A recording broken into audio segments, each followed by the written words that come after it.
La CAF, un contrôle efficace pour un versement plus juste des prestations.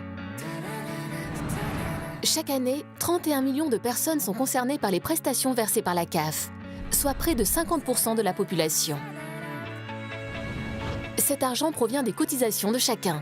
Il est redistribué aux personnes qui en ont besoin. Pour effectuer ces contrôles, la CAF dispose de 3 moyens. 1. Les contrôles automatisés, par exemple quand la CAF échange des données avec Pôle emploi et les impôts. 2. Les contrôles sur pièces. C'est quand la CAF demande des justificatifs à l'allocataire pour vérifier les informations déclarées. Le 3e moyen est le contrôle sur place qui se déroule le plus souvent au domicile des allocataires. L'allocataire contrôlé est prévenu du jour de l'entretien et doit se rendre disponible. C'est un contrôleur assermenté par le tribunal d'instance et titulaire d'une carte professionnelle qui effectue le contrôle sur place.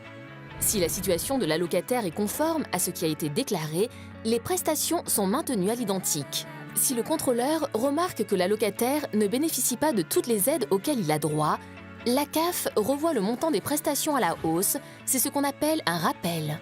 Si le contrôleur constate que l'allocataire a trop perçu, ce dernier doit rembourser un certain montant à la CAF, c'est ce qu'on appelle un indu. Grâce à tous ces contrôles, plus d'1 milliard d'euros sont régularisés. 1/4 sont des rappels versés à des allocataires. 3/4 sont des indus que des allocataires doivent rembourser à la CAF. Si une partie des indus résulte d'erreurs involontaires des allocataires, une partie est aussi due à des omissions volontaires ou à de fausses déclarations. C'est ce qu'on appelle des fraudes. Toutes les fraudes détectées sont sanctionnées par des avertissements ou des pénalités pouvant aller jusqu'au dépôt de plainte. Pour bénéficier des prestations, chaque personne doit transmettre des informations à la CAF. Sa situation familiale, ses revenus, son lieu d'habitation. Les montants sont adaptés en fonction des ressources et situations de vie de chacun.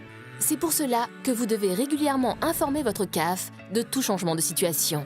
Une perte d'emploi, une installation en couple, un déménagement, un nouveau travail.